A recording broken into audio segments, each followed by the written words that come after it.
Our economy is fueled by dynamic workplaces where the impossible becomes possible, where individuals reach their full potential. SHRM impacts the lives of 115 million workers and their families every day. And together, we can build a world of work that works for all. That is our vision: to advocate for better policies, elevate human resources, and develop stronger managers. Still, the workplace needs work. By creating better workplaces, we are truly creating a better world. One person can cause an effect. One person in HR can challenge outdated hiring practices, champion modern benefits, advocate for pay equity, and turn jobs into careers. HR empowers others to not only dream of change, but to create it. The actions of a few affect the lives of many. Join SHRM today to cause the effect you wish to see in the workplace. Our folks here have over 20 plus years experience. We provide two main areas: express requests, which is a compilation of all various topics.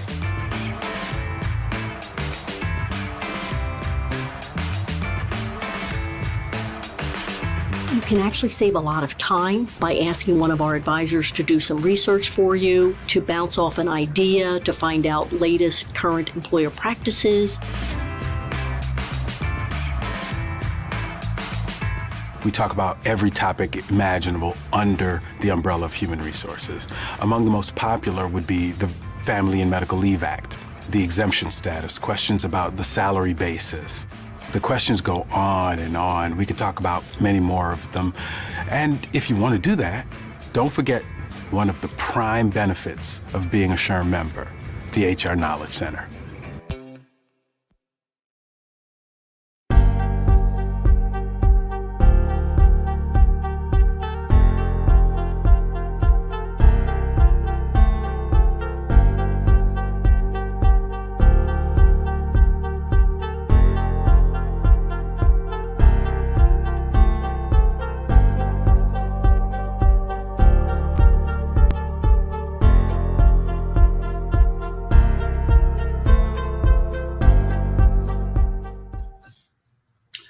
Hello and welcome to the second annual Better Workplaces Challenge Cup. I'm Guillermo Correa, Managing Director of SHRMLabs, SHRM's Workplace Innovation Lab and Venture Capital Arm.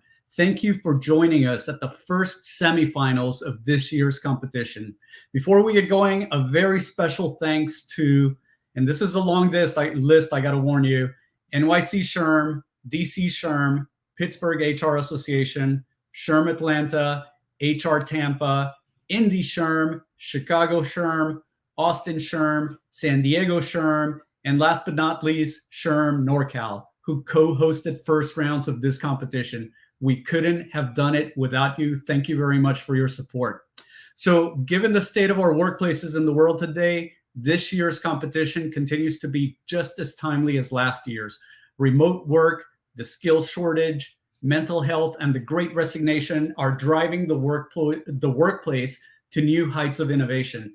And innovation is the key reason why SHRM launched this competition. The Better Workplaces Challenge Cup is a pitch competition to find the innovators that are solving the most critical workplace challenges. And this year, the competition has been global as we had first rounds in the US, Europe, Latin America, Middle East, Africa, and APAC. This is the first of two semifinals. The second semifinal will be this Friday, coming live from our SHRM Tech Conference in Hyderabad, India. So from this semifinals, the top two companies will advance to the finals, which will be held at SHRM's annual conference and expo, the largest gathering of HR professionals. And this year, it's happening in New Orleans. So today, you're going to hear from 10 very exciting startups. Each company will provide a 3-minute pitch, and afterwards, they will have a 3-question and answer session with our judges. And given the number of startups that we have, we are going to be very, very strict on the time limits of startups. Please keep that in mind. So as far as the criteria these startups will be judged on, number one, is this a business that will be able to grow to positively affect the lives and work of millions of employees? Number two, is this a business that will create better workplaces where employers and employees thrive together? And finally, number 3, something that is very, very important to the SHRM audience. Is this a business that will provide value to SHRM members and their companies by helping HR professionals become more efficient and strategic? Once the pitches are completed, the judges will deliberate and choose the top 2 companies moving to the finals. Please note that this event qualifies for 2 PDCs towards your SHRM CP or SCP certification, and we will be providing the code at the end of the event. But for now, please help me in welcoming our judges for today. First up, I should say, not number 1, first up is Ebony Brown, partner at Rethink Education. Welcome, Ebony, to the stage. Great to have you here. Next up, or actually I should say the next 2 people up are 2 of our own. First up is Jim Link, Chief Human Resources Officer at SHRM. Hey, Jim, welcome to the stage. And last but not least, somebody who is very familiar to this audience, who's been with us a couple of times here on the competition, John Dooney, advisor to SHRM's Knowledge Center. And if there's somebody that knows HR, it's certainly John. So judges, welcome to the stage. So let's get right to it. Let's go to our first participant. Please welcome Shamrock. Hello, I'm Chefy Robinson, and I am the CEO and CTO of Shamrock. Today, we'll be talking about workforce development for the future of work. But first, I have a few questions. Were you prepared to enter your career when you graduated from high school? How about after college? My son wasn't, and as a concerned parent, I made sure his high school journey included an engineering academy, joining a local robotics club to learn 3D modeling, and petitioning the school board to add a calculus class so he will be successful as a mechanical engineer. The result, Trevor obtained an internship with the U.S. Army Corps of Engineers as a senior in high school. This problem goes deeper. The education industry gap is so vast that 70% of students are not prepared to enter the workforce, even at the college level. 78% of hiring managers are struggling with talent pipelines due to the skills gap, and diversity and equity and inclusion efforts are much more challenging without consistent and intentional hiring practices. What if Trevor's experience could be applied at scale to align student talent with business needs? I rallied professionals across EdTech, industrial organizational psychology, sociology, and human resources to create Shamrock, a matchmaking platform that helps businesses connect with vetted high school students for internship opportunities.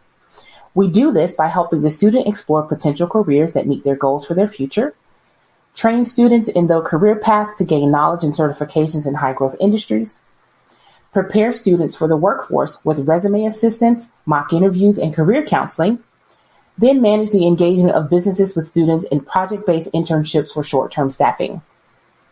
This connection of businesses to students helps to create the top talent network for early career recruiting. We can save businesses 4 years and over $250K per candidate by upskilling talent sooner. Our target market is small to medium businesses, representing a U.S. market of $142 billion. Our business model is transaction fees from projects at 8%, with students being paid over $10 an hour. Monetizing data in the future will allow us to use predictive analytics for real-time feasibility studies for monitoring talent changes and business needs. Our go-to-market strategy includes deploying the platform to districts and schools at no cost to grow our user base quickly. For businesses, we engage them through chambers of commerce, professional organizations, and economic and workforce development agencies. Our competitive advantage is that we not only connect businesses to students, we train and vet the students based on immediate short-term needs for long-term hiring. We're currently in beta with over 1,100 students on the platform and 25 businesses with $5 million in contract value in our pipeline. We're raising $500,000 to onboard 100,000 students and reach $800,000 in revenue over 18 months. Are your kids and grandkids on track to be ready for their future careers? Does your company have the workforce to sustain growth over the next decade?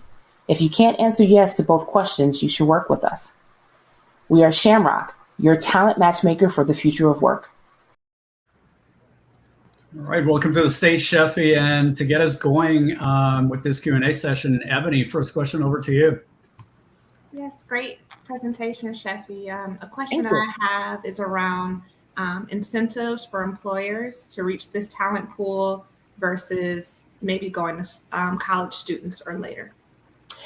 For the most part, a lot of the insights we have got from businesses is that they're not so much as pressed about the degree path, so much as they are pressed about, can the student do the work?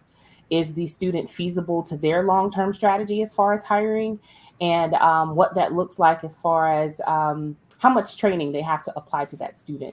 A lot of companies have been more interested in tapping into the high school market because they believe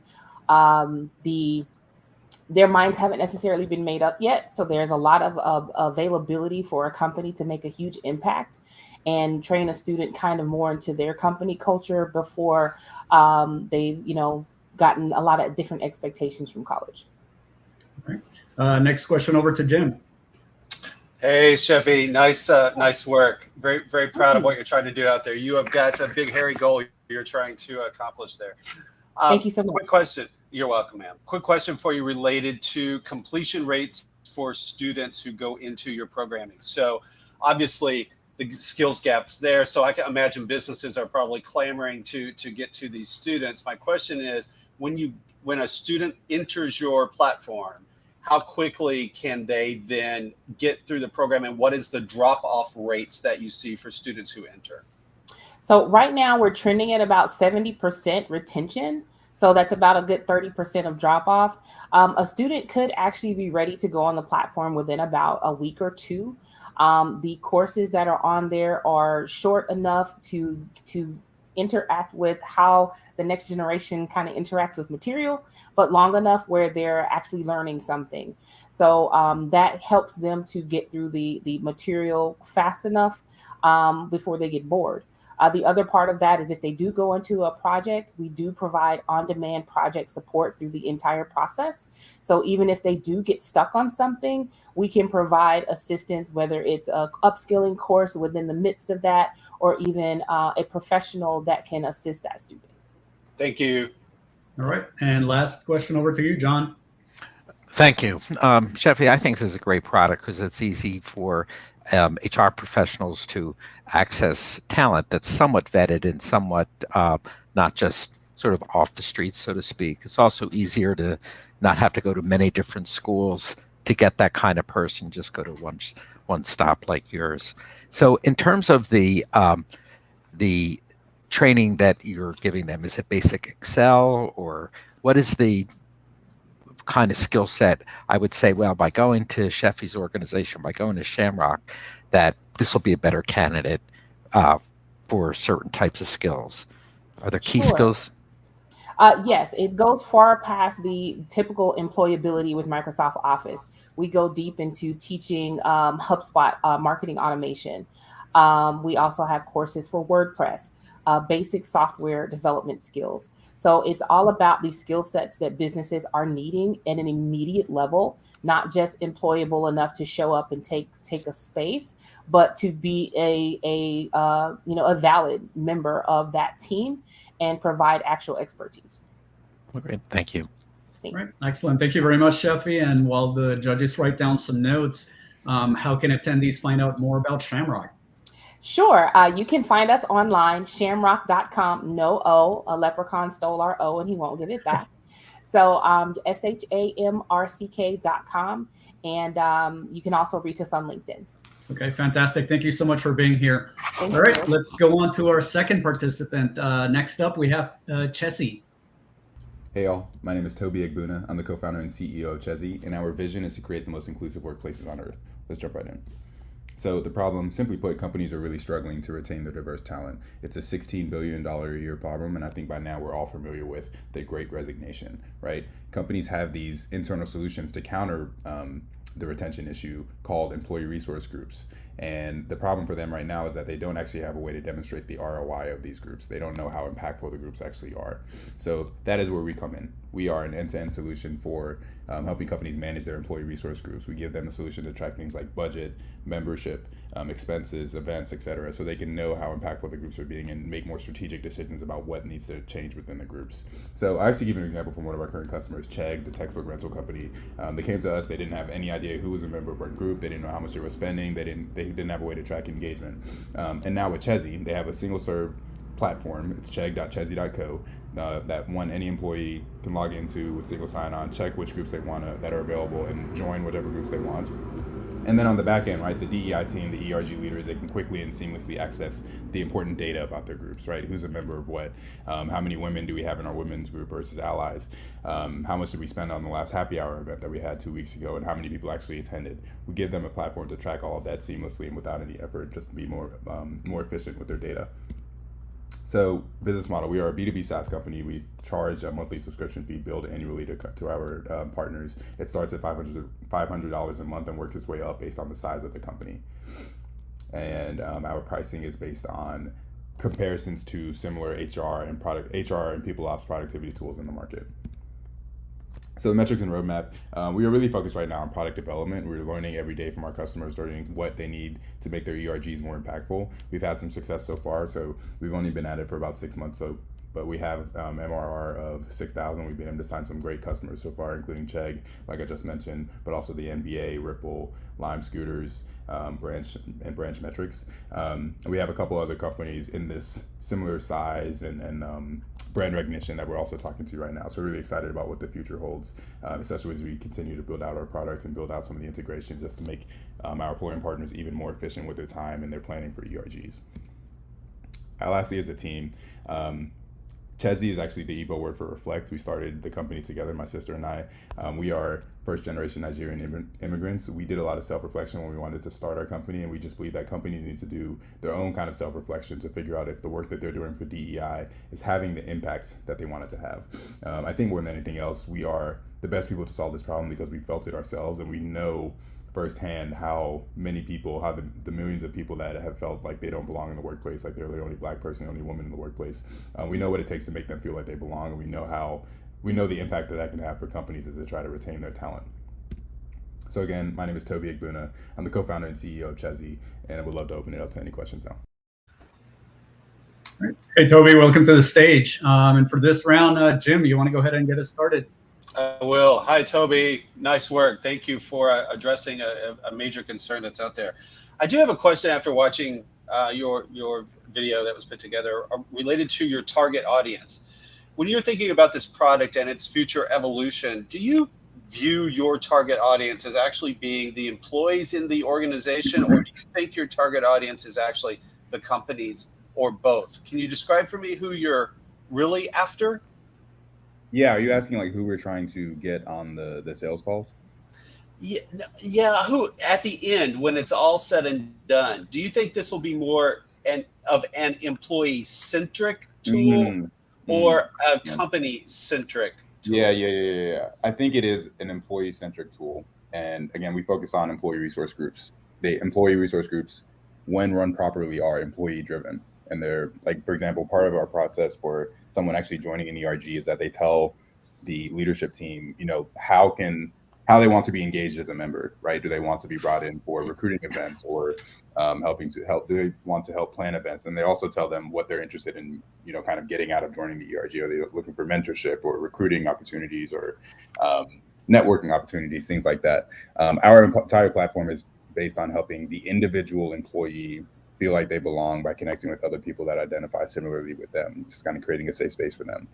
We believe that rolls up into, helping the broader community. So that one Black employee supporting a bunch of them helps the broader Black community at the company, which helps the company overall retain its Black employees, its female employees, its LGBTQ plus employees. Yeah, to answer your question, we're definitely employee centered. I think that's how ERGs are supposed to be run, and we built our product based on what we believe to be ERG best practices.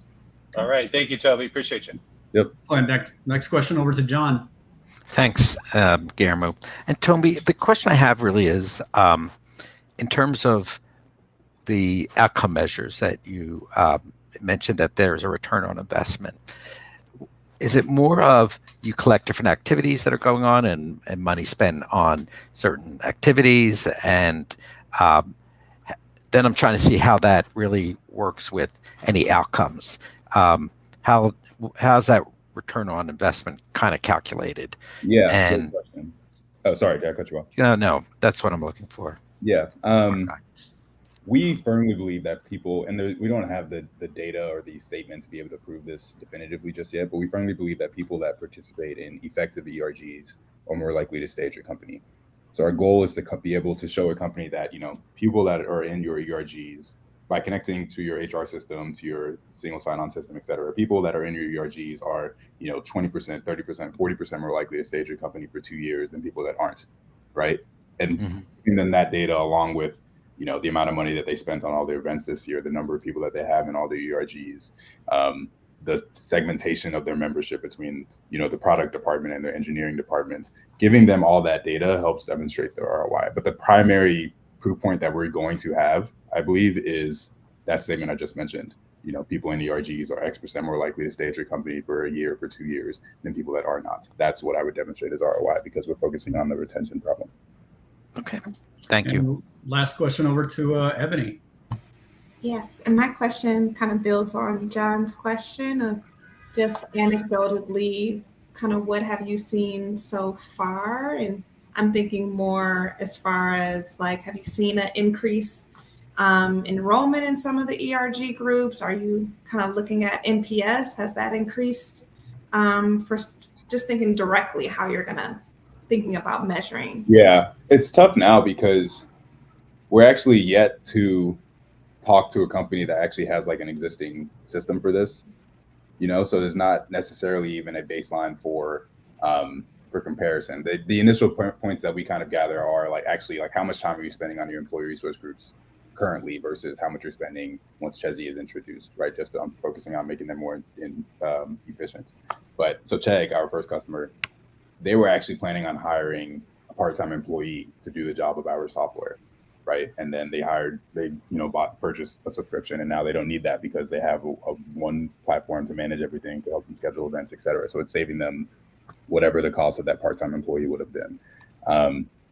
I think as we continue to go, we've only been at it for about 5 months now, but as we continue to get more data, it'll be a lot easier for us to say, a year ago, you only had 20% of your workforce participating in the ERGs, and now that you've had the system for a year or 2 years in place, now it's 40% or 45% or 50%. So right now, I think the way we answer that is kind of just on the efficiency piece, the time saved. But we want to be able to, as we collect more data, be able to show it based on like the actual ERG metrics that we capture. Excellent. Thank you, Tobey. And while the judges write down some notes, how can attendees find out more about Chessy? Yeah, so you can find us at chessy.co. That's CHEZIE.co. And you can email me, Tobey@chessy.co. Happy to chat to anyone that has any ties to ERG. All right. Thank you very much for being here. Right. Let's move on to our third participant, Hugh Maxwell.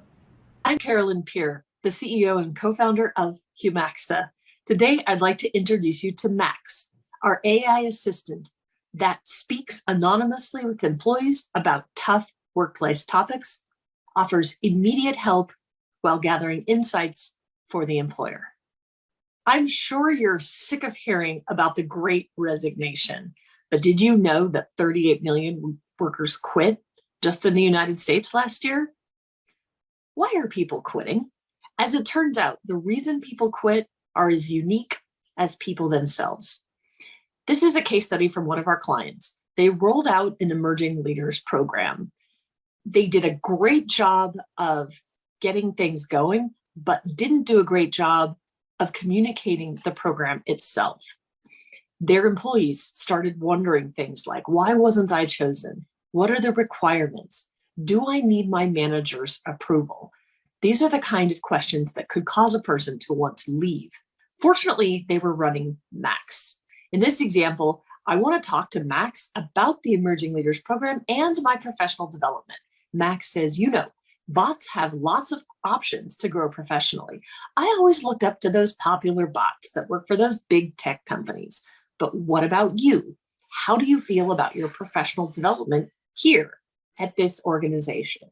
I said, hey, I've been hearing about this new Emerging Leaders Program that certain people have been invited to.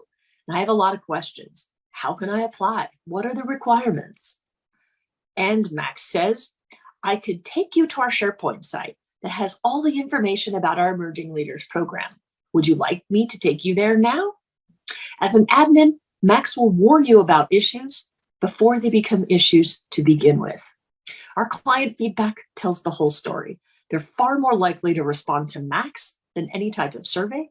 They see about $48,000 a year cost savings per 100 employees. We have 100% five-star reviews on both G2 and Capterra, and we recently won one of Talent Culture's HR Tech Awards for 2022. Our founders have more than 20 years of experience in the human capital management industry. I got my start at a small HR tech startup called ProBusiness. It was acquired by ADP. I left ADP in 2017 to found Humaxa with my co-founder, Guillermo Borges. The workforce insights market is hot, but almost every competitor we have relies on surveys. Remote work has accelerated our growth, and we have more than 11,000 users on the platform today. So please join us. Give Max a try. Let us know what you think. At work, some things are easy to talk about. For everything else, there's Max. Welcome to the stage, Caroline. And for this round, John, do you want to go ahead and get us going? Sure. Hi, Caroline. Hello. I thought that your product was very interesting, and I just have a couple questions. Is it one where it's like an automated chat type? Someone has a question and they type in, for example, they wanted more information about certain types of management training, and then it provides the answer? Or is there a lot more subtlety to it, where someone might say, I'm really unhappy with my job, or I'm having difficulty getting along with my boss or another coworker? I'm trying to get a feel for the scope, actually. Sure. Hey, I'm sorry, Caroline. And John, you said you had a second one. Can you please get it out quickly also, because there is a time limit that we're working with. So if you have a second one, that would be the time to get it out. That's it right now. Okay, I'll try to answer quickly. So today, when somebody reaches out to Max to talk about something, they have to give it an idea of the subject, what they want to talk about, and then it's free game, and Max can answer. We did establish a relationship with Stanford Research Institute. They're the ones who developed Siri and sold it to Apple. We are going to be leveraging some of their technology that will give it much more a broad scope for very first interaction, where you won't have to tell Max what you want to talk about. But that's future. Okay, thank you. All right, next question over to you, Ebony. If there are questions that Max doesn't know the answer to, is it escalated to someone on your team that then answers, or how does that work? If Max isn't sure what to do, it will provide a couple of different options. But if someone talks about something that's very strong and very negative, it will ping the admin of the system and then facilitate a live anonymous conversation between employee and employer. So a real person can get involved. If, for example, someone is struggling on the job and they're feeling depressed and anxious and it's affecting their work, they can have that conversation. And Max is simply the way to open up the door to have that conversation with a real person. All right. And last but not least, Jim, last question to you. Hi, Caroline. Jim Link here. Hi. Quick question. Right now in your product design, it's employee driven, correct? So one must go to Max in order. No. Okay, that's what I want to be clear. It goes both ways. Okay, it goes both ways. Explain how Max goes to an employee and what that process is. Sure. So let's say an organization is going through a big change. Maybe it's a merger or an acquisition, and they have very specific things they want Max to reach out and talk to the employee base about. It's very easy to customize what Max talks about, and it can be employer driven that then instigates those conversations and presents that data back to the admin of the system. Great. Good. Thank you. Sure. Excellent. Thank you very much, Caroline. And while the judges write down some notes, how can attendees find out more about Humaxa? We're at www.humaxa.com. Pretty simple. I'm Carolyn Peer, so it's carolyn.peer@humaxa.com, and we'd love to hear from you. All right, fantastic. Thank you very much. All right, let's move on to our fourth participant, Ernest. We founded Hermes to solve the problem of employee churn for distributed teams using social engineering and behavioral science. Hi, I'm Mohan. My co-founder Madhu and I have been longtime friends, and we have a team of 14. In our prior lives, we built out large distributed teams at Facebook, Uber, and Walmart. Our personal experience of keeping our distributed teams connected, engaged, and productive led us to create Hermes. For distributed employees, video meetings are here to stay. 83% of employees now spend a third of their work week in meetings, but they lack social engagement with fellow employees. 52% of employees complain about meeting overload, and 82% of managers feel meetings are not productive, and lack of engagement leads to 50% more employee turnover. We are building a solution to reduce employee churn by making meetings productive and fun. It is part of existing workflows and suitable for daily use. It provides ongoing insights into employee engagement without having to wait for results from surveys. It is also a vehicle to drive best practices and establish cultural values. Icebreakers includes fun activities like Where in the World, Name That Song, Odd One Out, etc., speed networking for socialization in large meetings, and many more that incorporate behavioral science and social engineering to encourage participation by everyone in remote as well as hybrid environment. And templates for different types of use cases with recommended agendas for various parts of collaboration lifecycles such as daily stand-ups, weekly meetings, quarterly all hands, and annual celebrations. We are working with various companies to understand key metrics to track employee engagement, to provide predictive analytics about employee engagement at an individual, team, and organizational level.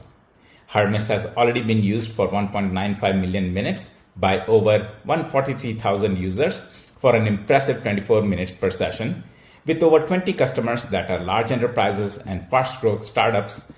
Enterprise integrations, security, and certifications is an important focus at Hermes. We have bi-weekly business development meetings with Zoom. We also have deep partnerships with WebEx, where we are positioned as one of 3 key apps by the sales teams.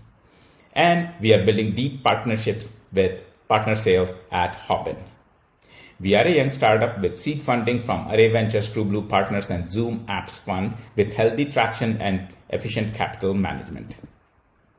We are the company that people come to when they want to bring fun back to their remote meetings. That's why we are building products for the entire meeting lifecycle so that employees can make the most out of their meetings. And we are one of the handful of apps available in marketplaces such as Zoom, Hopin, and MS Teams. Let's shape the future of work together. Thank you. Hey, Mohan, welcome to the stage. Hi, everyone. Ebony, you want to go ahead and get us started for this round? Yeah, you talked about go-to-market kind of partnerships with a few different companies, and just was curious if you could elaborate on what those look like. Yeah, so we have started our partnership with Cisco WebEx. And like I mentioned in the conversation, we are one of the 3 apps that Cisco is right now promoting with, that they are promoting along with Miro and Slido. Slido is one of Cisco WebEx company, and Hermes, right? So we are one of 3 companies that they are promoting as part of their sales strategy. With Zoom, we are knocking on doors of various companies to enable Zoom apps as well as Funtivity in those companies like ServiceNow, eBay, and so on. So we have very good partnerships with both these companies. With Hopin, we are working with their customer success representatives as well as their sales team to make sure that that for all the events that are taking place on Hopin, if they need any services, they come to us. And we have been seeing very healthy traction from that perspective. Okay. Jim, next question over to you. Hi, Mohan. Of your 3 solution sets, icebreakers, templates, and solution, I'm curious which one is getting the most traction in the marketplace right now from prospective customers. So right now, we are starting with the Icebreakers product, and we have seen extremely good traction with our Icebreaker product. We are reaching out to the companies that we are already working with for the Icebreakers product to build out the templates as well as the engagement IQ. They are very excited. We are beta testing with them the product that we have built already, and we are getting really good feedback from them on the product we have already built. Thank you. And John, last question to you. Sure. We get a lot of questions like this in the Knowledge Center, people looking for ideas with, engagement in meetings. Now, my question is this product just sold through like a Zoom or another type of meeting software? Or if I'm an individual HR practitioner, could I buy this product off shelf for a fee? Okay. And what's the price for something like that? So our pricing right now is for the Icebreaker product is at $500 a month, starting at $500 a month, which is $5,000 a year if you take an annual subscription. And if you are taking the entire package, it's $2,500 a month, which translates to $25,000 if you pay upfront. Okay, thank you. Yeah, and we have solution both on we have Zoom, WebEx, and Microsoft Teams, because we feel that when the meetings are taking place, they happen on those meetings, right? So you want to be able to launch these fun activities if you want to do icebreakers as part of your workflow rather than having to jump to a different system. Mm-hmm. I see. All right. Thank you very much, Mohan. And while the judges write down some notes, how can attendees find out more about Hermes? Yeah, so our website is www.HRM.is, not hermes.com, but HRM.is. And we can be reached on LinkedIn, as well as you can reach out to me at mohan@HRM.is. I really look forward to hearing from all of you. Excellent. Thank you very much. All right, let's bring up our fifth participant, Inclusive. Attracting and retaining talent is one of the biggest challenges facing HR professionals. While companies have transitioned to working in remote or hybrid models, they continue to struggle with how to foster meaningful connection and create a sense of belonging. This is having a real impact on the bottom line due to reduced productivity, higher turnover, and increased burnout. According to the World Economic Forum, shared dialogue is among the most effective tools we have for fostering inclusion. This means it's time to shift the focus from monologue to dialogue, and that's where we come in. Inclusive is a technology platform that brings people together for courageous conversations. To date, we've engaged nearly 24,000 people in over 2,800 conversations around the world, including the US, EMEA, Latin America, and Asia Pacific. So how does it work? The inclusive model follows a simple framework: one host, 3 big questions, equal time to share. Our conversation design process combines thorough research, psychology, and the power of storytelling. Allowing everyone to have a voice helps build empathy, social cohesion, and psychological safety, which is essential for creating an inclusive and innovative culture. The Inclusive Conversation Library includes over 60 topics and 12 prepackaged series, such as inclusion and belonging, equity, leadership, well-being, sustainability, and more. Curious about how to leverage the power of inclusive dialogue? With a highly scalable model, we serve everyone, from individuals to small businesses, nonprofits, universities, and large corporations. For individuals and small teams, we recommend the Inclusive Membership. It provides access to monthly community conversations with others outside your organization. For senior leadership teams, employee resource groups, and DEI councils, our private conversation series is perfect for experiencing the power of peer-to-peer dialogue.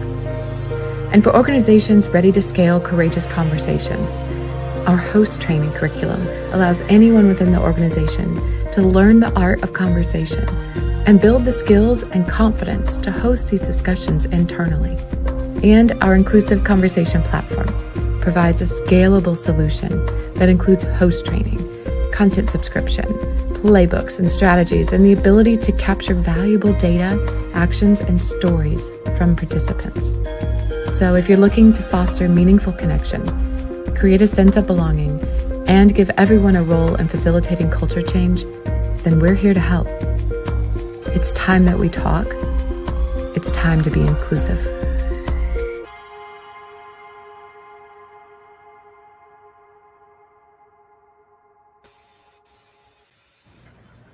Hi, Jen. Welcome to the stage. For this round, Jim, do you want to go ahead and get us started? Hi, Jen. I'm Jim Link. Nice to meet you. Nice to meet you, Jim. From your inclusive conversation library, can you tell me which one of those topics is the most downloaded? Ooh, by far, it's the Inclusion and Belonging series, including topics like bridging the racial divide, inclusive leadership, belonging, and then followed by that is the mental health topic. Excellent. Thank you. I was hoping that would be the right answer. All right. John, next up to you. Sure. So when you've gotten feedback from your customers, have these conversations that they've had, has it escalated into things that are probably positive but also negative, where they had difficulty perhaps managing that conversation? Great question. Our conversations are structured in a way to almost ensure a positive and productive conversation. The three-part questions, so we have three big questions that really help round out the storyline. It always ends on a type of personal commitment and action. And so of the conversations we have held, over 2,800 around the world, we have not had one reported incident of one that went negative. Okay. Right. And last question over to you, Ebony. Yeah, I think for sure, like small group facilitated conversations are great for learning and completion rates. I have a question around defensibility and how you're thinking about competition for others in the space that are building similar platforms. Yes, we are excited. I mean, we're the first platform of our kind with the content and the technology to help scale these. So we're starting to build out our own APIs and LMS integrations, similarly with like what that might look like integrating with Zoom and other technology platforms, because we really do see the values in the content that we have, and we want to make sure that we're accessible and easily usable within the existing technology infrastructure that HR managers use daily. So we're starting to build through strategic partnerships. We've landed the whole enterprise scale with partners onboarding like Cisco and PSEG and Coca-Cola. So we've already established a solid reputation as far as our defensibilities and our partnerships. And also our DEI consultants that we work with, that's a huge entry point into customers and clients. And so we're leveraging their relationships with the customers to help extend their work deep into their organizations that they partner with. All right, thank you very much, Jen. And while the judges write down some notes, how can attendees find out more about Inclusive? Yes, you can find us at inclusive with 2 V's.co, or you can email me at jen@inclusive.co, or find me on LinkedIn, Jen Graham.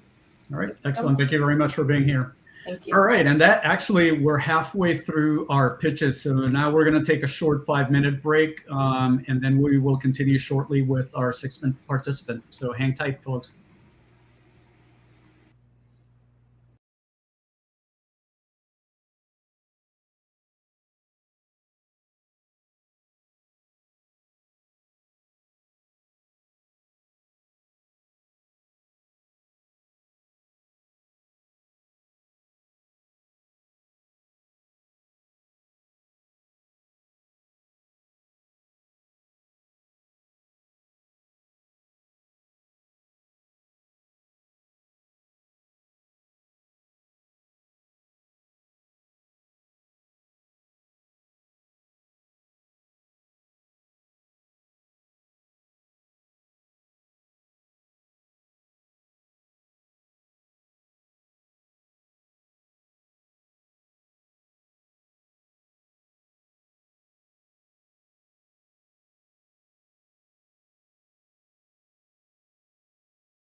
All right, looks like we are back. Just waiting for the judges to come back on. Hey, judges, thank you for coming back. All right, let's go ahead and continue the competition and bring up our sixth participant, PtoGenius. Hi, I'm Alesis Orozco, co-founder of PtoGenius. 55% of US employees don't use all their paid time off, which is crazy because paid time off is the second most requested employee benefit across all generations. And lack of work-life balance is the second leading reason why employees leave their job. And this is a very real problem because when employees don't take time off, they experience higher stress and anxiety, lower productivity, and they're more likely to burn out, disengage, or potentially get hurt while on the job. And on the company side, they're wasting nearly 5.5 weeks per year dealing with PTO-related issues and missing out on nearly $5,000 per employee per year of unrealized revenue. And companies with traditional or bank PTO policies, well, they're sitting on nearly $2,000 of PTO liability per employee, all because employees aren't taking PTO. And that's why we built PtoGenius, the first of its kind AI-powered software platform that helps companies improve key employee metrics and reduce costs while keeping employees happy, healthy, and engaged. Let me show you how it works. Our PTO Optimizer uses artificial intelligence to surface company-friendly times for employees to take off and proactively nudges them to get away. Our Employee Pulse actively monitors PTO activity to identify disengaged employees at risk of burning out and proactively nudges them to take time off, keeping employees healthy, happy, and engaged. We also track how your managers affect burnout and general employee sentiment, keeping managers accountable and boosting job satisfaction. We all know that companies who encourage vacation have happier and more engaged employees. At Genius, we inspire those employees to take time off by surfacing fun, exciting, and personalized PTO recommendations via our travel and experiences features. And for companies looking to gain that competitive edge, we make it super easy for employees to use a portion of their PTO to pay for their time away, or pay down student loans, fund retirement, or contribute to their child's college savings. So by helping companies optimize, automate, and reimagine their paid time off, we help them increase employee engagement, improve major company KPIs, but most importantly, ensure the well-being of their most precious asset, their employees. Thank you for your time.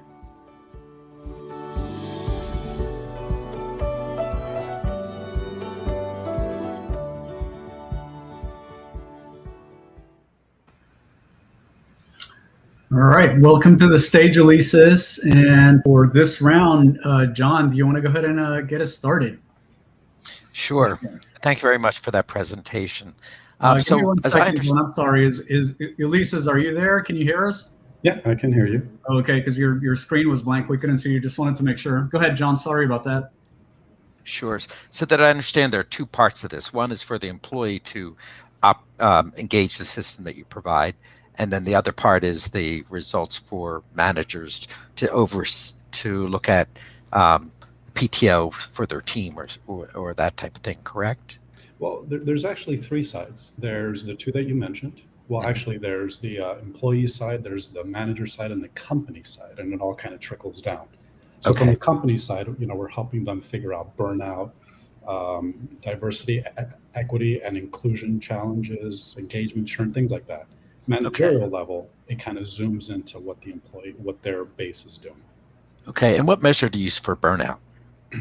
So we actually built our own. We go in and we pull a bunch of information from the HRIS system, from to-do systems, from time and attendance systems, all those things, bring them in, and we calculate good times to take time off, and we also calculate likelihood of them being on their way to being burnt out. So things like when was the last time they took time off? How long were they away for? Are other people in the department taking time off and they aren't? Things like that. Sure. Thank you. Next question over to Ebony. Yeah, I think this is a really creative platform. I'm interested in understanding how the data insights kind of integrate with other things that these managers are looking at, because I feel like there's just so many different dashboards that they have to review. And we heard that quite a bit. And so that's the reason why we've got our own dashboard, but it's not the main place where they can access this information. We can actually connect with all the actual BI tools that they currently use, or they can just download the raw data in Excel and just kind of slice it up. So we didn't want to be, the 17th or 18th tool that they got to look at all day long. We wanted to just make sure that we focused on the automation and the actual optimization piece of it. And then, they can digest the information and slice it up as it works best for them. All right. And last question over to you, Jim. Hi, Ulysses. Jim Link. Quick question for you. And this is related to what Ebony was asking you about. To me, the value of what you put here is have the potential to put into employer workplaces is a lot of information, and information that can become predictive. So with that in mind, can you tell me what insight you've had that's been your biggest surprise related to what employers have fed back to you regarding this tool? It's a great question. Well, there's been a few. The one that I guess was the biggest surprise was I think we lost him. Yeah. Alesis, are you there? Hello, did I lose you? Yeah. There you are. Okay, sorry. That answer, please. Yeah, I was just saying that I guess the biggest one was about 401k contributions and how those can, if those go down related to other specific metrics, it started to indicate or was an indicator of someone being in potentially a financially bad situation, which then also affected their. That was an interesting one that ended up kind of bubbling up. Got it. Yep, that's the type of predictive insight I was looking for. Thank you. Yep. Mm-hmm. All right. Excellent. Thank you, Ulysses. And while the judges write down some notes, how can attendees find out more about PtoGenius? Yeah, you can go on PtoGenius.com, exactly how it's spelled, and my name, Ulysses, at PtoGenius.com. Yeah, excellent. Thank you very much. All right, let's bring up our 7th participant, Oda Works. Hi, I am Ida Birdhill, CEO of Automation Works. And as a former economist and HR administrator, I am leading this team to turn human resources leaders into economic strategists. Economists utilize the GDP rate to measure business growth. And at the end of the fourth quarter of 2021, the GDP rate was 6.9%. Fast forward just one quarter into 2022, and the GDP rate declined 8.3%. The Great Resignation of 4 million quits a month has expanded the talent shortage greatly, stalling business growth. But here's the story that never gets told. The average frontliner received pandemic subsidies that totaled $97,200, 2 times the income they would have been making if they were working. Spending, which had caused businesses to have a profitability that was exponentially higher than it had been in the past 70 years. Once the subsidies died, frontliners became quite desperate to replace that income that they had lost. But here's the irony. Businesses need tech workers to grow and expand their profits.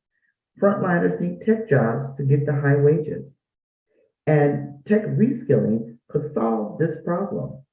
Except leaders are afraid to fund reskilling for frontliners. And they should be. World Economic Forum says it costs $24,500 to reskill a person digitally. And with the propensity of frontliners to drop out of training, it is reasonable that HR leaders do not want to train them.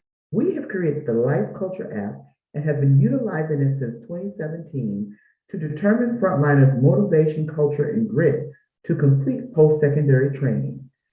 The app facilitates an engaged, supportive cultural relationship between training staff and the frontliner to reduce dropouts. With a learner completion rate of 75% and the average learner earning $67,250 upon completion. But what makes us excited is when we have frontliners like Miranda, who's a former restaurant worker, who says they have never completed any post-secondary training, and now they finally are able to do so. Betting that human resource leaders can be economic strategists, you command $332 billion of training across the world. You could accelerate the business growth and profitability, and we're betting that we could get to 308 million at 6 times revenue growth in 2021. To accelerate your business's growth, by accelerating the frontliner career growth and do so with automation. Hey, Ida, well, welcome to the stage. And for this round, Ebony, you want to go ahead and get us started? Yeah, thank you for your presentation. I love the focus on frontline workers and would love to better understand, I guess, the assessment or whatever you've created to better understand like their grit and persistence to want HR people to invest in reskilling them. Yeah, the first thing that we discovered that many frontliners have never ever had a vision for their life. Life just kind of happens for them and they go from struggle to struggle, but no one have ever asked them, what do you envision beyond your career? Because most people go into careers to get to a bigger lifestyle goal. And so the first thing we do is we help them develop their vision through the app based on some of the goals that they want to achieve. The second thing that they get exposed to are some coding games to see if they have any coding problem-solving ability, because many of them are interested in technology but don't think that they're smart enough to go into that field. And so once we get finished looking at their goals and their coding ability, we look at what we thought is the most key thing is the obstacles that they're going to face. One of the reasons why frontliners drop out of post-secondary training is that they have all type of obstacles. But my thing is if you know what those obstacles are before you get started, that when they happen, you're not surprised and you don't fall out of the process. So those are the three things that we mainly look at. All right. Jim, next question over to you. Hi, Ida. Jim Link here. Great tool. You know, I'm a product of manufacturing environments. I worked in many of them, both unionized and non-unionized. And I tried to tackle what you're trying to tackle as a one-man band in a manufacturing plant many times. The thing I noticed is often in these individuals, and you alluded to it in your answer to Ebony, is a lack of confidence in their own capabilities. Can you tell me how your application addresses this lack of confidence that we often see in workers who are in close proximity to the machines and devices and tools that they have to be at every day? Yes. First of all, once they complete the 2 sets of coding games, it's like 20 levels of them, they walk away mad because those games not only teach them how to play a game, but it teaches them at the end that they have just done some programming in JavaScript. Once they walk away knowing that I just did some JavaScript programming, it was very simple, they are pretty much rearing to get into technology because that's the linchpin. Because they don't oftentimes think they're smart enough because the world makes it seem like you have to be this mathematical genius to go into programming, and that's not correct. What you need to have is knowing how to move things in steps.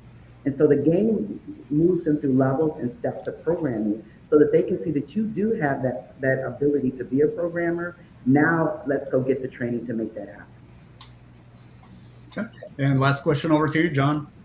Sure. What companies would be interested in purchasing your software, because it almost moves them out of their current job into another job, and that's a little bit of a disruption for a company? And then also, have you thought about applying to government agencies for grants for companies that are in dying industries where they can reskill someone to move out of a dying industry into another industry? The answer is yes to all of those questions. First of all, right now, the tool is being used in 3 different types of companies. The first one has been a medium-sized company with revenue about 200 million. And that actually has been a really interesting assignment because not only did they use the tool, they used it to do some training, they used it to do some diversity consulting. So it was a pretty interesting assignment. The second one is we're using the tool with a large tech company or managed service provider. And they provide services to a lot of different tech companies to service their products. And what we have found is that they have been moving their employees up the chain. So they get a tech support person in the door, that person utilizes our app, and then they start preparing them for the next level.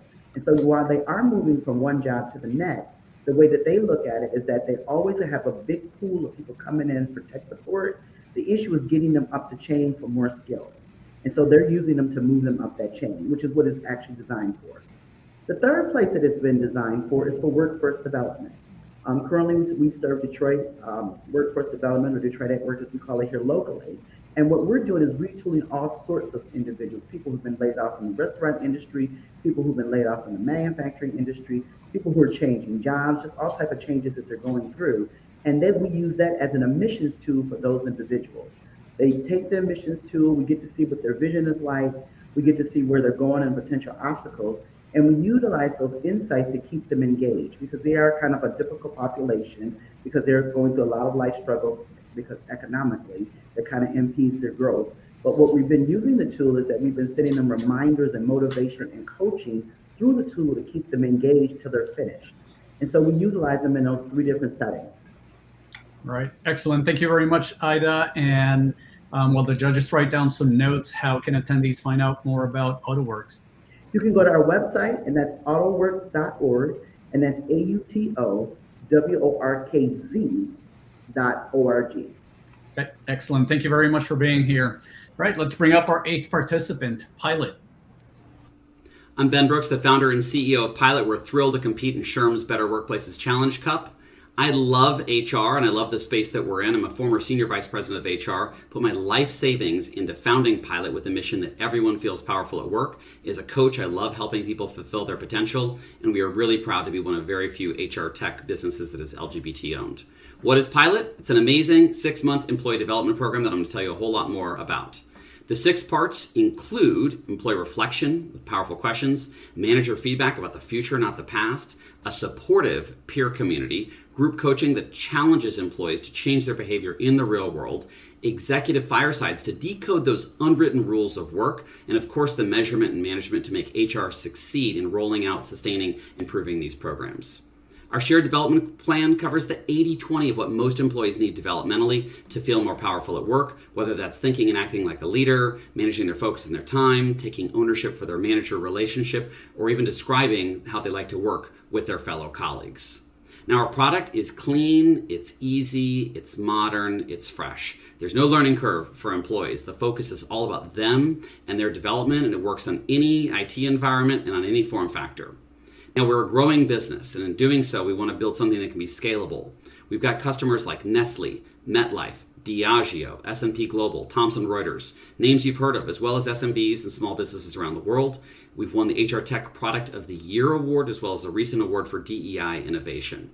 Now, there's a lot of measures here around why we're a viable business with a big market. We're serving customers across 4 continents. We've got great unit economics, a clear customer, a clear budget line solving persistent pain points. We've achieved very reasonable product market fit, and we're growing. We're a price leader. We provide more value than our pricing, and we're growing by our team, our product, and a bunch of customers that want more. Creating better workplaces by giving everyone a part to play, HR, management, executives, and employees. And we're solving the things that everyone cares about, the employee experience, retaining people, growing, increasing manager capability, and of course, inclusive cultures. We create the narrative and the numbers to make these programs sizzle. We've even had our recent offsite at Diageo, one of our customers' headquarters. We're here with the head of HR talking to them all about how we can better serve their needs. Now, we're about providing SHRM members with value, including SMB members, which represent 80% of SHRM members. Our product requirements are all about easy and scalable. That's the efficiency side. Practical, dynamic, and proven, that's the strategic side. We build all this into our product and provide that missing piece, which is that a development program, a place to put talent when they want to grow and they want more. We've got the numbers to prove that it works, and regardless of the use case, that it changed the perception of the employer. I'm Ben Brooks, and we are thrilled to compete in this competition and know that every organization can thrive when everyone feels powerful at work with Pilot. All right. Hey, Ben, welcome to the stage. And for this round, Jim, you want to go ahead and get us started? Hey, Ben, Jim Link, CHRO at SHRM. Nice to meet you, Jim. Yeah, you too, buddy. Great tool. Love this. Can you tell me about your pricing model? And I'm particularly interested in your pricing model because you mentioned a couple times about targeting mid-caps, small, mid-sized businesses. Obviously, they can't afford as much as the big boys. Can you tell me what your pricing structure looks like? Yeah, part of the cost challenge for SMBs, right, is also headcount. They also can't afford to add the shadow cost. Often when you buy a new HR product, when I was in HR, you'd have to add shadow headcount or consultants or program managers. So we help protect companies from needing any additional FTEs to roll it out. And then we have a very affordable per employee price that's inclusive of everything: the reporting, the onboarding, the change management, the analytics, the scheduling, the customer service. And so you can, to the penny, know exactly what's going to hit your budget line. And compared to the alternatives like one-on-one coaching, conferences, workshops, et cetera, we're almost always on a per unit basis, the price leader. All right, thank you. Next question over to you, John. So, Ben, when you developed this product, what did you see as the biggest differentiator to your with your competitors in terms of what it offered? How did it sizzle, as you said, or stand out? Yeah. Well, John, with the Resource Center, right, you can build something, but it doesn't mean people are necessarily going to use it. And so part of it was meeting people where they are, leveraging tools that busy employees are already using, like their email, text message, their calendars, video conferencing platforms like Zoom. And so making it accessible from just even the interface, not a portal they had to log on to, not new software to download or another password to store, all things that create pain points around a potential solution. But also that it was this thing that people could fit into a busy week. You often see an inverse relationship between high performers and the amount of L&D that they consume. Your best people are out selling, developing, product managing.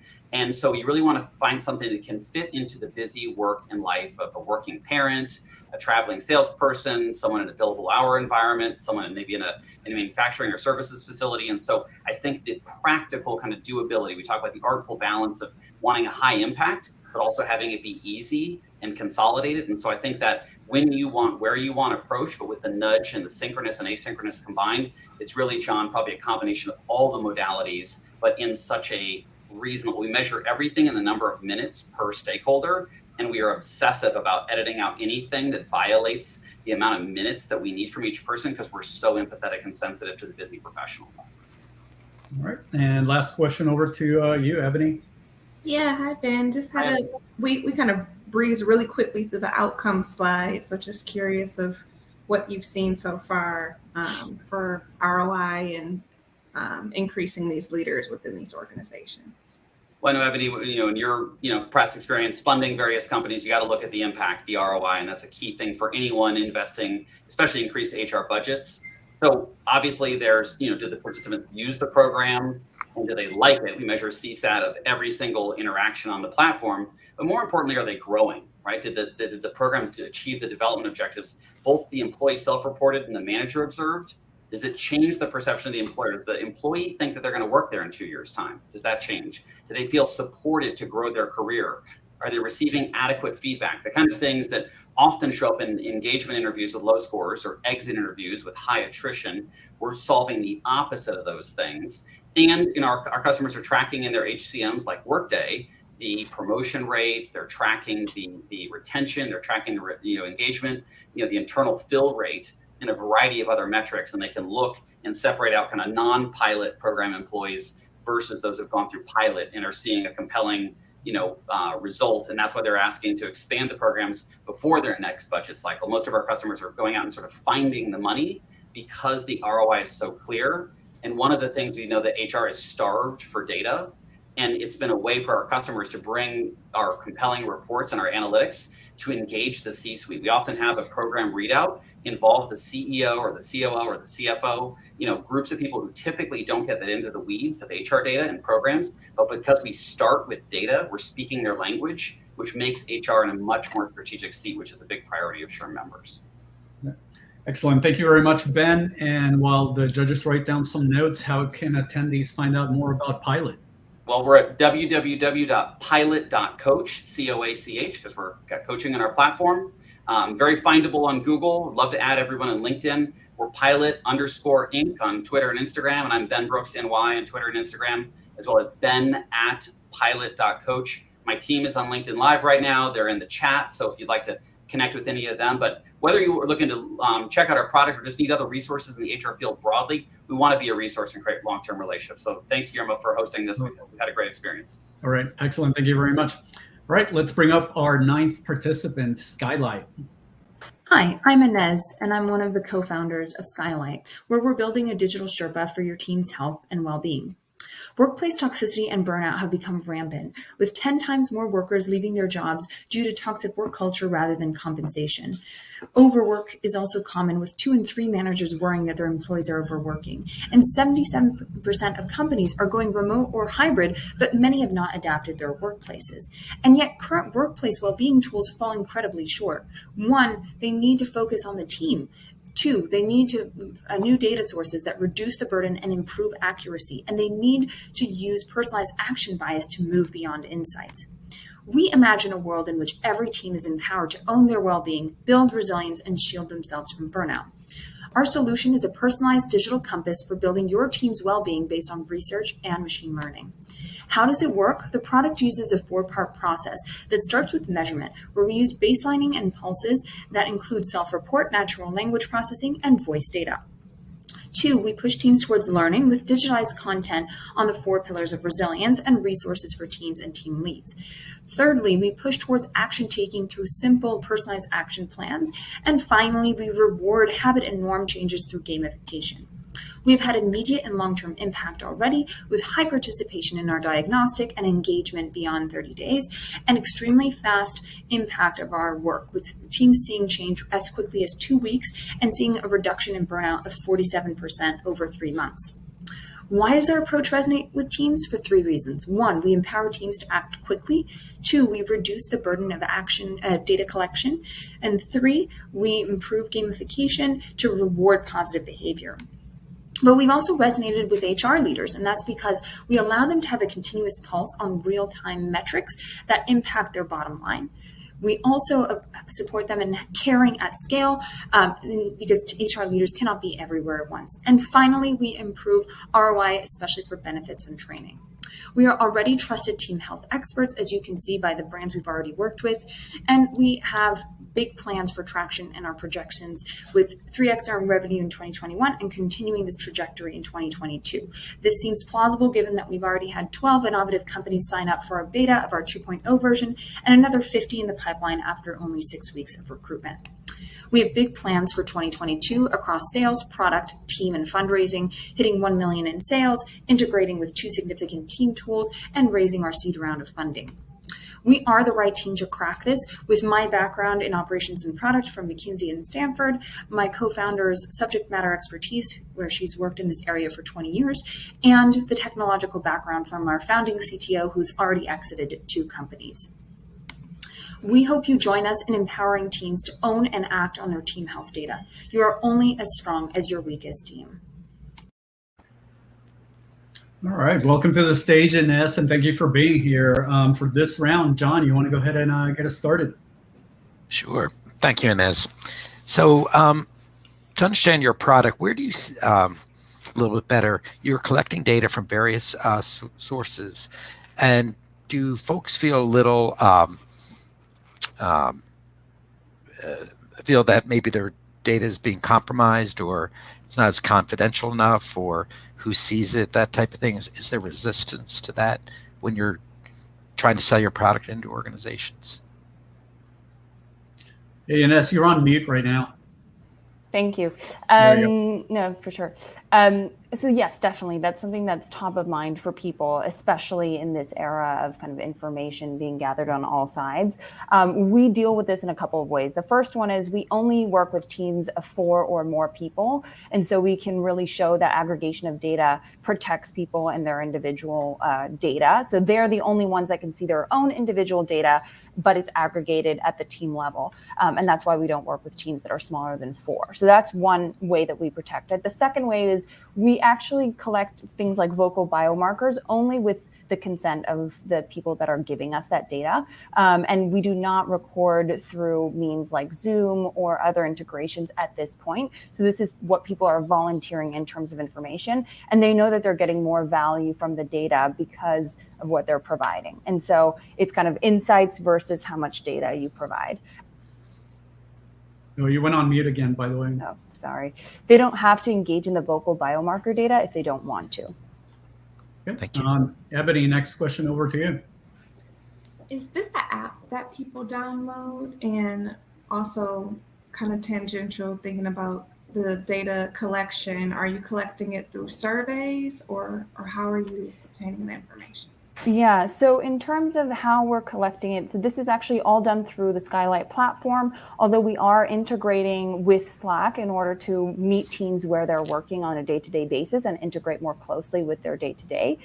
We collect a lot of the data right now through self-report, through surveys, but the point that we were making is that indeed we need to move beyond just survey data because it's inaccurate and it's burdensome for a lot of teams. And so that's why we're trying to expand, and that's one of our biggest competitive edges, I would say, compared to to a lot of other companies in this space, is that we do plan to move away from just a reliance on survey-based data to have a multimodal analysis of where people are at in terms of burnout, in terms of resilience, and in terms of engagement.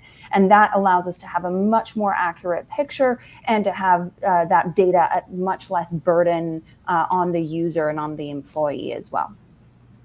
Okay. And last question over to you, Jim. Hi, Inez.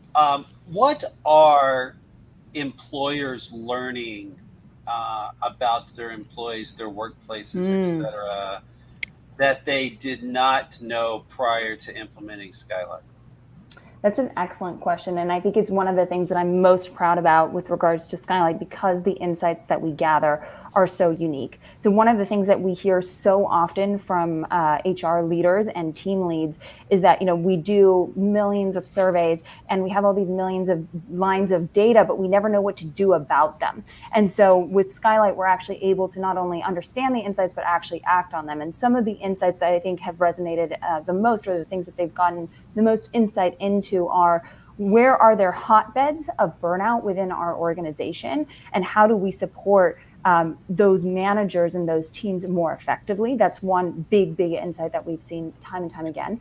The second big insight I would say we see often is how do we then align our benefits strategy and our training strategy against where there are the biggest needs across the organization. So we actually look at 16 different risk factors for burnout and resilience in an organization. And we can then pinpoint very specifically for an organization where they need to be spending more time in terms of aligning skills for their team leads and team managers in particular, and what benefits are missing to be able to support long-term retention of employees. And we know that that's an issue because a lot of organizations even provide blanket checks of personal development funds. We have one organization we worked with who spent $1,500 per employee because they actually didn't know what employees needed to be able to have better mental health in their teams.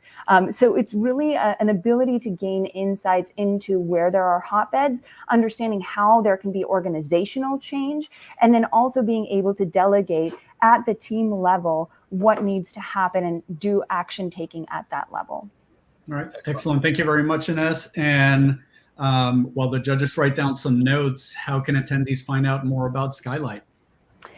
So if you want to find us for Skylight, you can go to skylight.com, or you can reach me on my email. It's inez@skylight.com, and that's Skylight with 2 Y's and TE at the end. Excellent. Such a pleasure to be here. Thank you. All right. Thank you. All right, let's bring up our 10th and final participant, Ant Hill.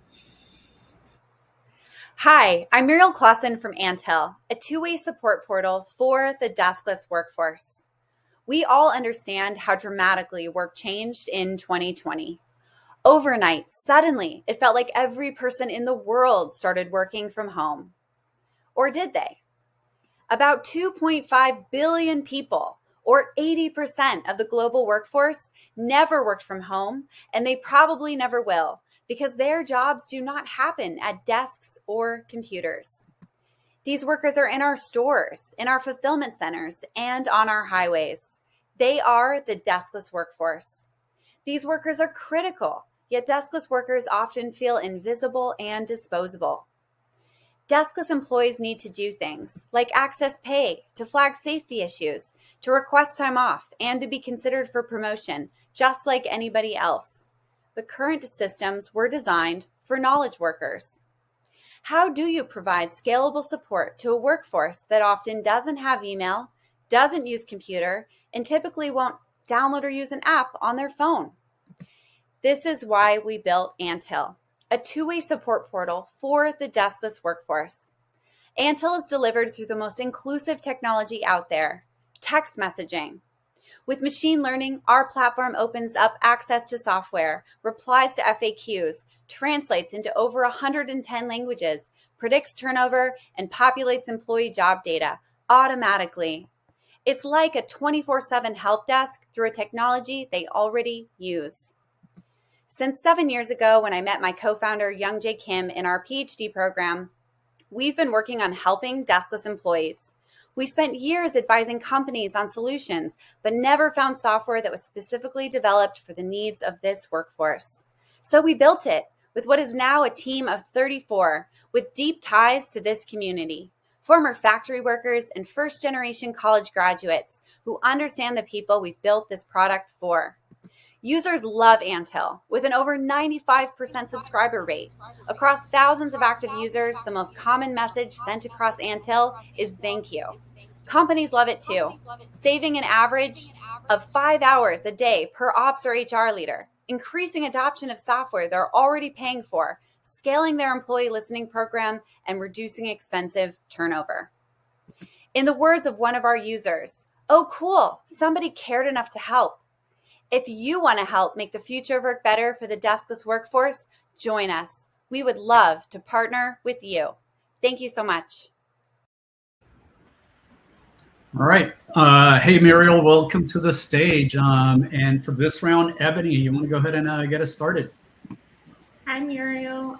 Just wanted to know if you could provide any anecdotes or just case studies of how this has affected some of these workers and employers. Yeah, that's a great question. Thanks so much, Ebony. So what we've seen is for this population, there has just been a total lack of kind of a place to go if you have a question, especially during the pandemic. Typically, the only option a lot of times for this workforce is to walk over to the HR trailer in the parking lot and hope someone's there to flag with an issue or something like that. But we've really given people a way to have a voice with their employer in an ongoing fashion. Because of this, we've seen impacts like preventing 2 walkouts. We had a couple of job sites this summer that they were literally about to have over 100 employees leave a fulfillment center because of an air conditioning issue and things like that that are just so preventable. I would say that Anthill prides itself on working with kind of the most mundane, simple problems that have this kind of huge, big impact ultimately on people's lives and on the bottom lines of organizations. But the biggest thing that we see is just employees having a place to go when they just have a practical need that they need met and that the employer wants to meet anyway. We're just making that connection. Right. Jim, next question over to you. Hi, Muriel. The thing that stunned me in your video that we watched was the 5 hours of productivity that can be saved from managers. How did you derive that number? Yeah, so we've worked across a lot of companies. People have used our product in over 300 different company settings through resellers or direct customers of Anthill. And what we found is consistently, they're not having to use other kind of methods like outsourcing call centers, which are really, really expensive and don't work well for employees, or those operations or HR leaders that are dealing with so many repetitive questions, one-to-one all day. They're suddenly getting just to take care of those requests, just one at a, like all in one big batch. So what we typically see is that about 98% of the kind of chatter that happens across Anthill is dealt with through auto reply messages that we set up in the portal with the employer, or through direct responses from software that's integrated with their response portal as well.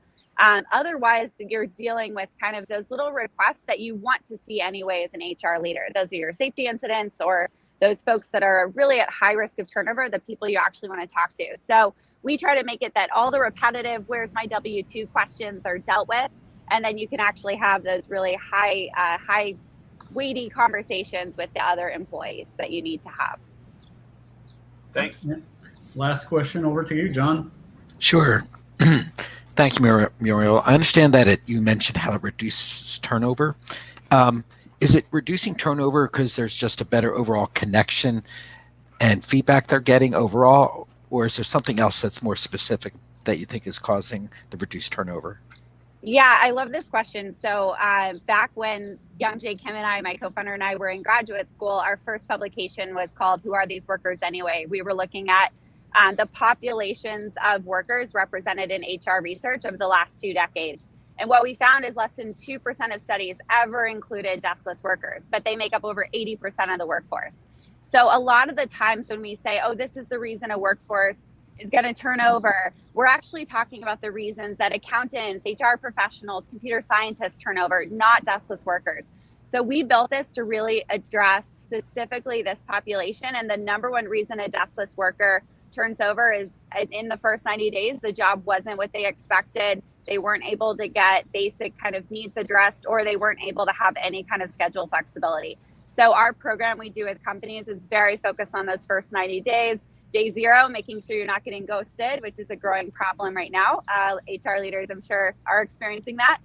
But then also in those first 90 days, how are you kind of holding someone's hand to set the expectations of how they can kind of comfortably get their bearings in the company and be really ready to build a long-term career with your organization. Excellent. Thank you very much, Muriel. And while the judges write down some notes, how can attendees find out more about Anthill? Yeah, you can visit anthill.co, which is our website. We also have a bi-weekly show where we feature leaders in the deskless space called Being Deskless. You can find information about that on our LinkedIn page, Anthill Helps. Okay, fantastic. Thank you very much for being here. All right, and believe it or not, folks, that actually completes all the rounds of pitches. A major applause to all these 10 great companies. You know, judges, I don't envy you because I think you definitely have a tough choice ahead of you.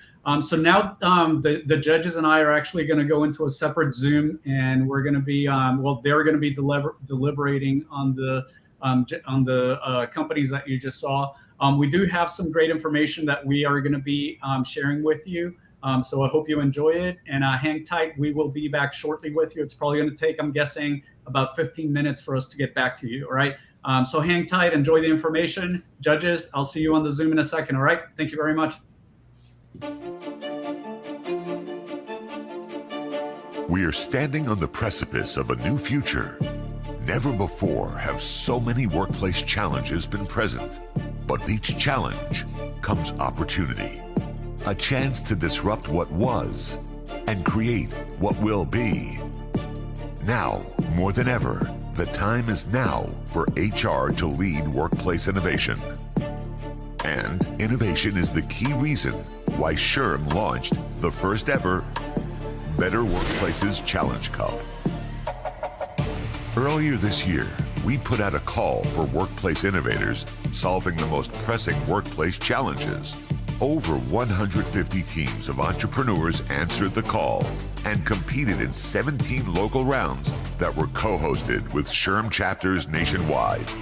Judge panels made up of SHRM volunteers selected the top 3 pitches from each local round to advance to the regional semifinals.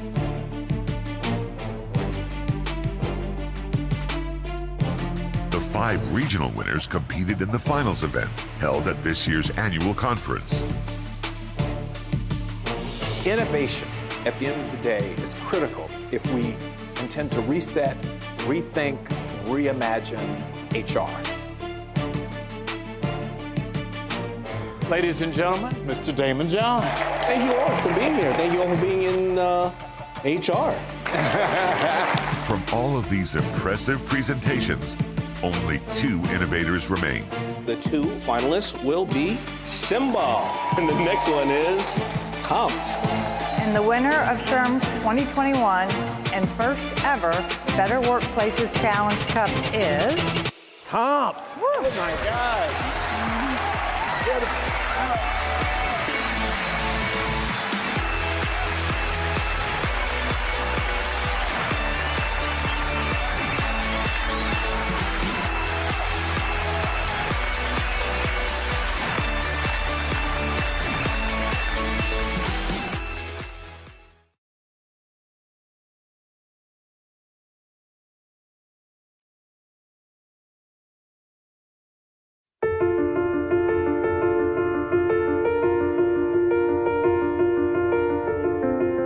We work. That's what we do. We get up and get at it because our work defines us. What do I aspire to be? This is my break, what I've been working so hard for. I have big dreams for myself. I know what I want for my career and my family. I want to know that what I do matters. I want to be better than I was yesterday. It's a small business, but my employees and their families rely on us to succeed. Beyond our sense of self. Our work is life. It's entry level, but I'm going to prove I have something to offer. This is my chance to build a career. So close to that down payment. These college fees are stacking up. gotta ask for that raise. I have to start putting more aside for retirement. As HR professionals, we impact all of this. What we do matters. SHRM is an organization that represents some 300,000 HR professionals across the globe. But most importantly, we touch and affect, influence the lives of 100 million workers every day. You can't find a CEO today who is not talking about people and people issues. And what we're for is safe and dignified workplaces for everyone. Every profession. Every day. All around the world. HR is there. My work gives me confidence. My work gives me hope. I can provide for my family. My kids will have things I never had. I enjoy giving back to my community. I have a sense of my own value. I am finally an expert at something.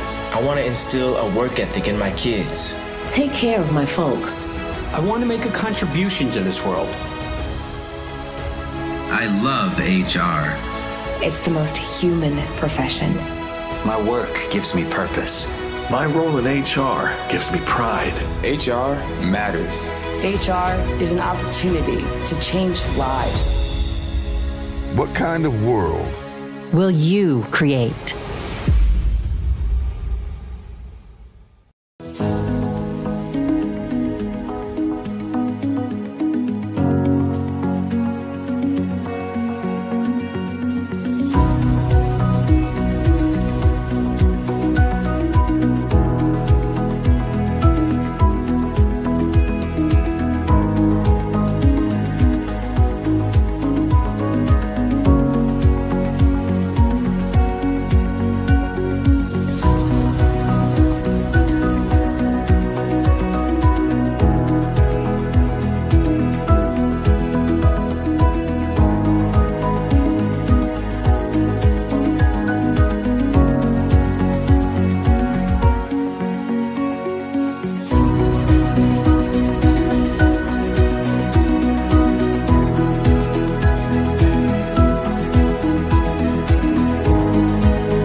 In one of the most challenging years our businesses have ever witnessed, SHRM Research was there every step to answer your toughest workplace questions.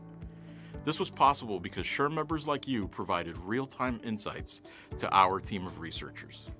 We wanted to take time to share some of our more surprising and noteworthy findings from this year. COVID has had a devastating impact on businesses across the U.S., particularly small businesses, but many have proven resilient. SHRM research found that over 2 in 5 small businesses had started rethinking the way they do business, and a third had found a new way of delivering existing services due to COVID. Over 1/3 of American workers reported that they don't feel comfortable discussing race at work. This perception differs along racial lines, with 45% of Black workers saying their workplace discourages discussions of racial injustice issues at work, compared to just 30% of white workers. Interestingly, 70% of HR professionals we interviewed said these discussions are okay at work. This is an opportunity for HR professionals and organizational leaders to guide employees to have thoughtful, civil, and respectful conversations about race and create workplaces where everyone feels included and can express their points of view. Some of the benefits that employers adopted during COVID-19 might be here to stay. Over 2/3 of organizations, 68%, said they would probably or definitely adopt broader or more flexible work-from-home policies for all workers following the pandemic.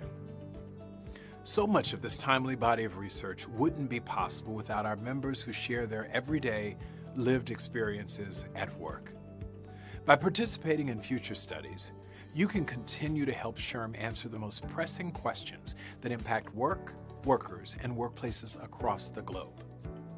Together, we can achieve our mission to create better workplaces for a better world.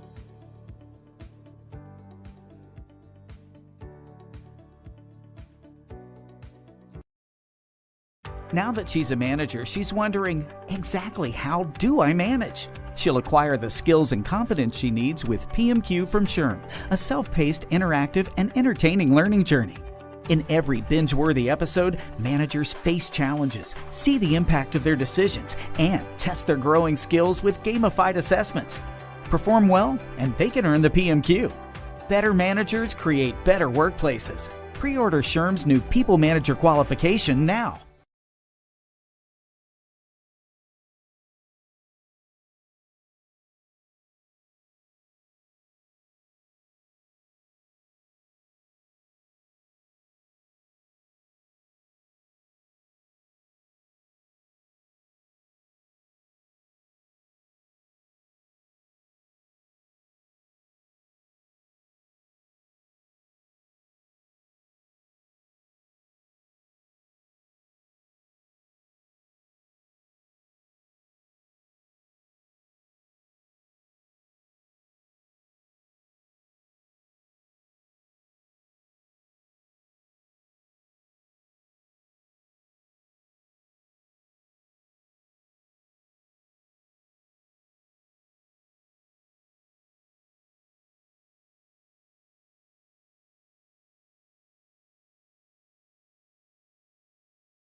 We are standing on the precipice of a new future.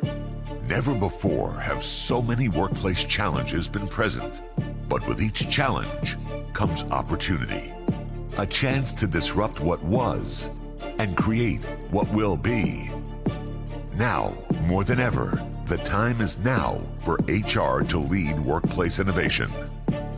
And innovation is the key reason why SHRM launched the first ever Better Workplaces Challenge Cup. Earlier this year, we put out a call for workplace innovators solving the most pressing workplace challenges. Over 150 teams of entrepreneurs answered the call and competed in 17 local rounds that were co-hosted with SHRM chapters nationwide. Judge panels made up of SHRM volunteers selected the top 3 pitches from each local round to advance to the regional semifinals.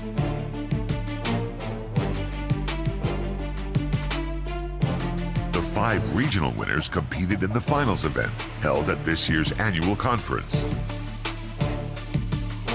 Innovation, at the end of the day, is critical if we intend to reset, rethink, reimagine HR. Ladies and gentlemen, Mr. Damon John. Thank you all for being here. Thank you all for being in HR. From all of these impressive presentations, only 2 innovators remain. The 2 finalists will be Simba, and the next one is Compt. And the winner of SHRM's 2021 and first ever Better Workplaces Challenge Cup is Compt. Oh my God.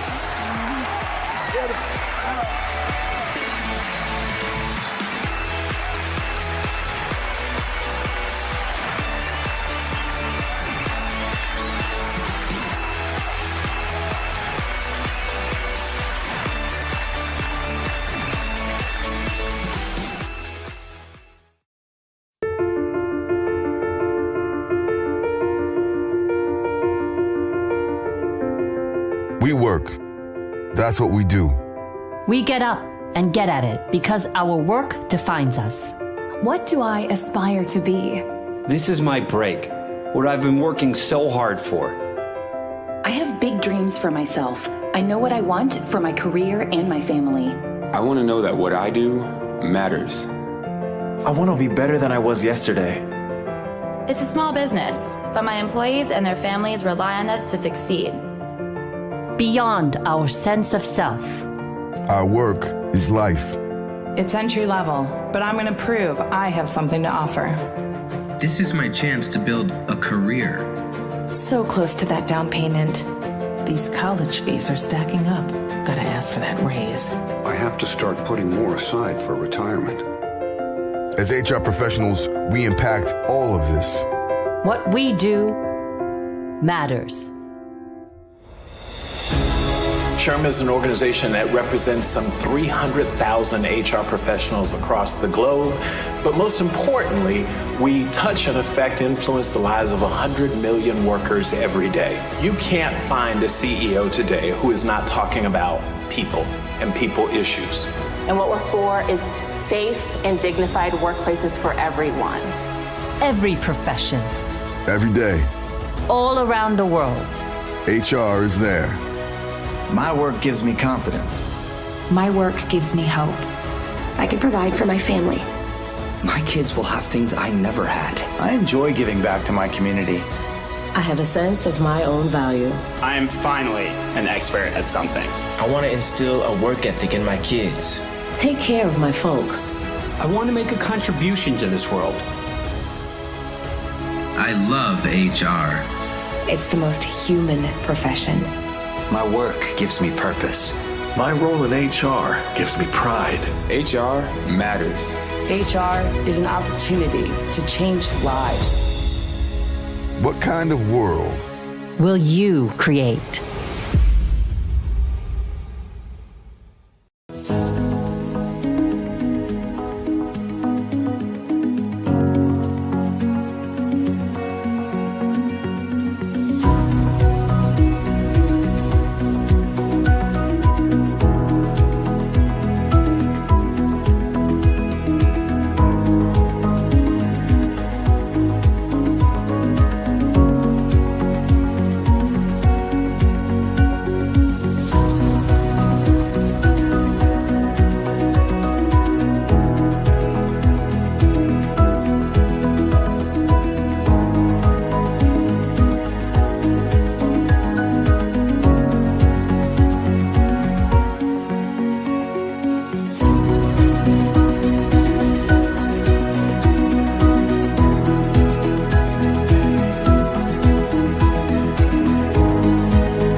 All right, and we are back. All right, welcome back, judges, to the stage. And once again, thank you very much for your support and for being here. So, you know, before I forget, once again, a big hand to these great companies that competed today. It was a very, very tough round, I must say, and some great innovations that we're seeing out there. As mentioned at the beginning, 2 of these companies are the ones that are going to be moving forward to compete in the finals of the 2022 Better Workplaces Challenge Cup. So let's get right to it. The top 2 companies in the first semifinals are Inclusive and AutoWorks. So major congrats to Inclusive and AutoWorks, and we look forward to your participation in the finals down in New Orleans this year. So judges, any words that you'd like to say to our winners? Ebony, starting off with you. Yeah, just congratulations to you both. I love the populations of workers that you're serving and helping to really integrate the workforce and provide solutions for a broader swath of employees. Okay, Jim? Yeah, I would echo what Ebony said, and just reach out to Jen at Inclusive. Jen, I think there's all kinds of opportunity here around performance management, as well as what you've already done. So I'll be emailing you to talk about that here for SHRM even coming up. So nice work there. AutoWorks, fantastic. I love that you're targeting and segmenting in the way that you are to get to the folks that you're trying to address. Nicely done. So great job, team, and all of you. It was a tough decision. Thank you, Guillermo, for making my afternoon difficult. Absolutely. And last but not least, John. I just want to thank not only the winners, but everyone else for the innovation. It's really great to see and how things percolate through and can have a major impact on our workforce. So thank you so much. Right. Excellent. Thank you very much, judges and participants. Also to you, thank you very much for being here. And to you out there, thank you for attending. Once again, please note that this event qualifies for 2 PDCs towards your SHRM CP or SCP certification. The code to use is 22-C as in cat RW4W, and we're going to be displaying this in a second. Next up is going to be our second semifinals, which is going to be coming to you live on Friday, May 20th at 9 a.m. IST time, and it's going to be directly from the SHRM Tech Conference in Hyderabad, India. So we really hope you are able to join us for that. As already mentioned, the top 2 companies from that semifinals are also going to be moving to the finals, which will be held at SHRM's annual conference and exposition, which this year will be held from June 12th through the 15th in New Orleans. So please make sure that you visit annual.shrm.org to get information about that. And then also please visit betterworkplaceschallengecup.com to stay informed and register to attend our future events. We hope you can join us. Have a great evening, everyone. Thank you for being here. See you.